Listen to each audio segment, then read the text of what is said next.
We're going to take a look and see what happens when you don't know the population mean, just like we didn't know that in the last couple of chapters, but also where you don't know the population standard deviation. We end up dealing with confidence intervals and tests of significance and finding your p-values. We can still go ahead and find all that. However, when we're looking for it, we end up using a t-distribution, and it's referred to as a t-interval or a t-test. You still need to go ahead and have a simple random sample, which is very important. Your population needs to be normally distributed with a mean of mu and a standard deviation of sigma. And so then we go ahead and approximate your mean of mu with x bar, and your population standard deviation of sigma we approximate with s, which is your sample standard deviation. Now, technically it's supposed to be normally distributed, but if for the most part it looks somewhat symmetrical and single peaked, then it's going to be okay unless you have a very small sample. Then once again, we do not know our population mean and we do not know the population standard deviation. We approximate our population mean, mu, with x bar, which is the mean of the sample, and we don't know our population mean or standard deviation. We approximate it with s, which is the standard deviation from the sample. As a side note, the standard error is referred to as s over the square root of n. We know that sigma over the square root of n is the standard deviation of your sampling distribution. We approximate that by going s over the square root of n. We need to approximate it because once again we don't know sigma.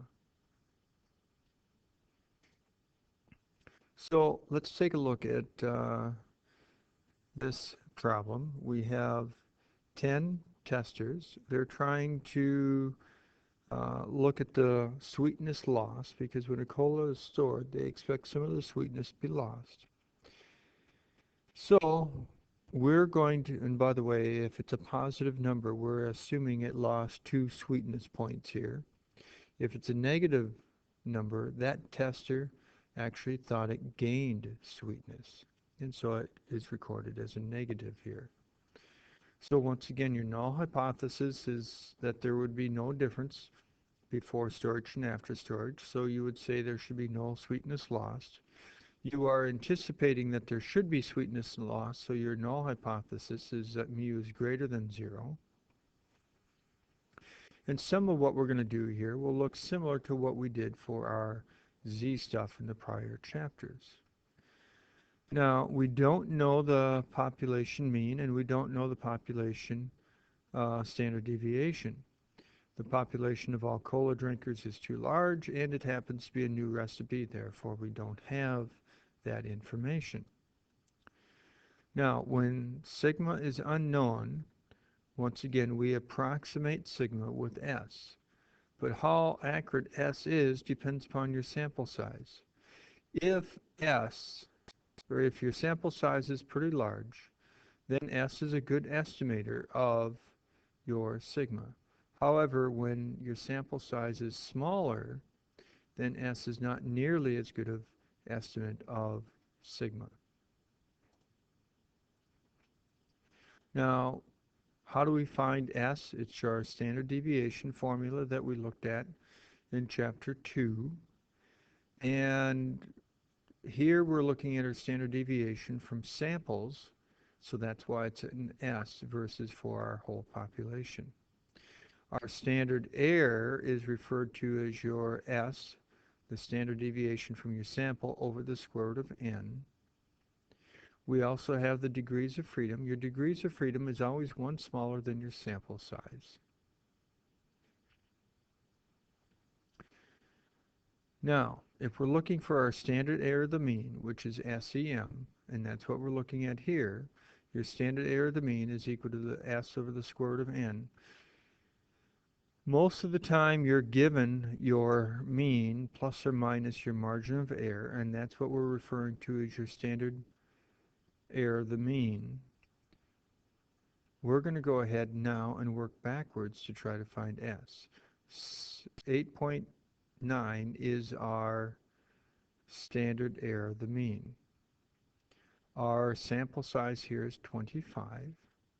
If we go ahead and take our standard error the mean formula here and solve it for S, we'd multiply both sides by the square root of n. We get S equaling a standard error the mean times the square root of n.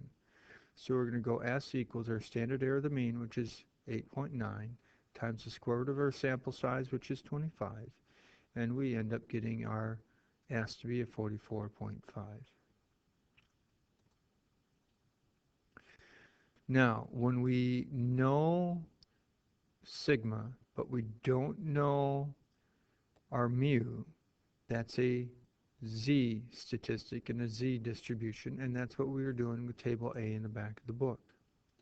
However, when we don't know mu and we don't know sigma, then it's a t distribution. A t distribution is somewhat normal looking, but it's not nearly as high and has more data in the tails. Here's our formula for figuring out our t distribution, or t statistic, to look at our t distribution.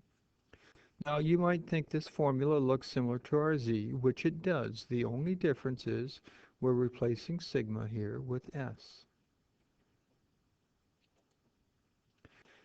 Now, for a t distribution, it's often given to you as a t, and then afterwards it'll be a number, and that's always your degrees of freedom. And your degrees of freedom is always whatever your sample size is minus 1. Now, here's a look at a normal curve, which is solid here. And now we have our t distributions in the dashed and the dotted.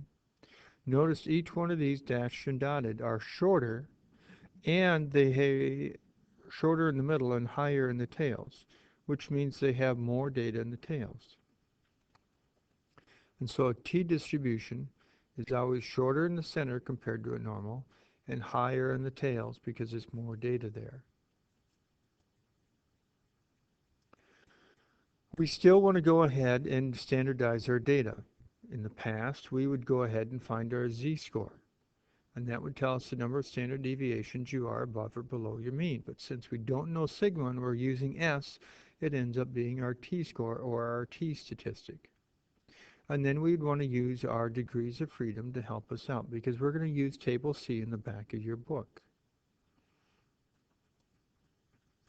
Table C in the back of your book looks very similar to this one here. To do this one here, you would first of all go down here until you find your degrees of freedom, and then you would go across horizontally either until you found your t statistic or between which two values you would have your t statistic, and then you would go up and it would tell you your p-values either for a one-sided or for a two-sided. Two-sided's up here in blue. And remember, for a two-sided, it's always your one-sided score is just doubled, and that's what we have here. Or if you go down, it tells you your confidence level when you are dealing with your z stuff, and this is for your z star or z asterisk that we've looked at table C before with. Once again, table A, when you looked at that, you'd found your z-score on the left, and then you looked at the second decimal point to tell you how far over to go, and that would always tell you the portion of data to the left of that z-score. When you're dealing with the t statistic, you would go and find your degrees of freedom, and then you would go over until you find your t statistic, or between which two values it is, and it really tells you what's between your two t statistics, the positive version and the negative version. What I mean by that is if you had a positive t, you would also have its opposite here, and it would tell you the area underneath your curve in between your t and your negative t. Remember when we were dealing with table A and your z statistic, it would always tell you what's left.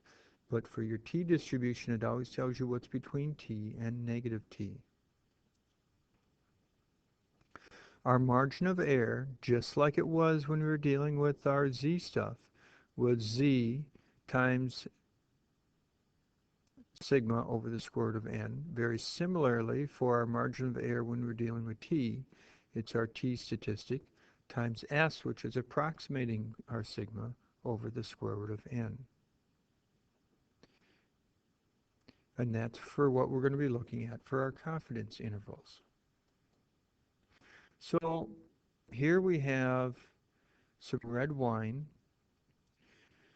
and we're going to be taking a look at our polyphenols. We have some men that were asked to drink it. Here we're looking at the percent of change. Well, first of all, we got to see if our data is normal or reasonably normal. So you could make a histogram, or you could make a stem and leaf plot.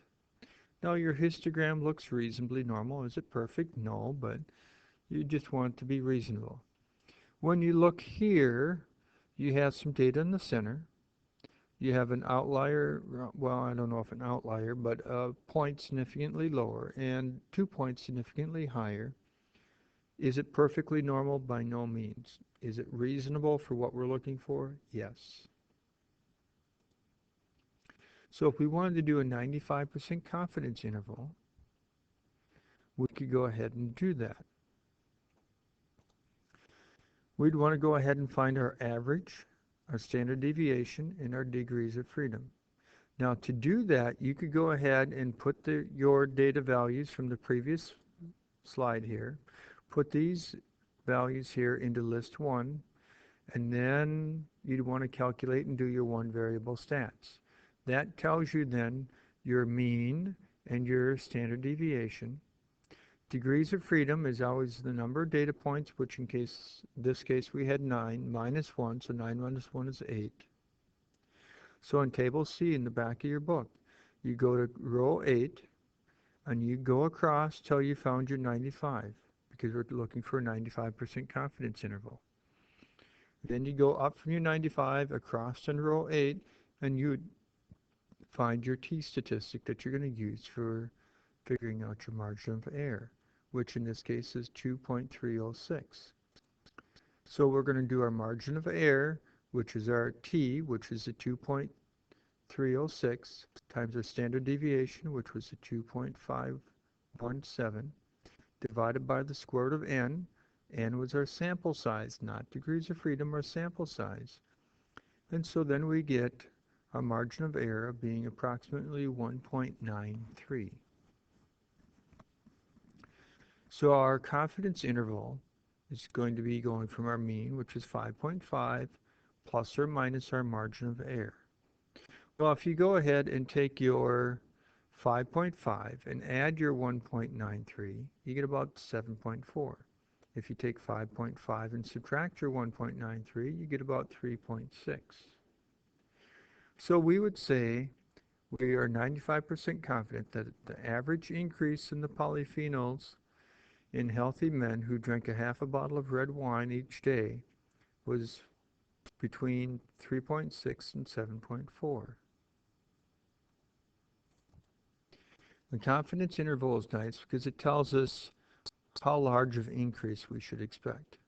Let's go ahead, instead of doing this by hand using your calculator, we're going to start off by going stat, arrowing to the left to test, and we're going to go all the way down to t interval. We're going to enter our data. We'll enter our data of our mean, our standard deviation, our sample size, put in 95 for our 95% confidence interval, and then we'll hit calculate. And so now we end up with our confidence interval. In this case, it's a little bit more accurate than what we were doing by hand, but it's still reasonable. Negative 3.56, and we had a negative 3.6 before, to a 7.4, we had a 7.4 before. So that's how I would encourage you to do your confidence intervals, is using your t interval on your calculator.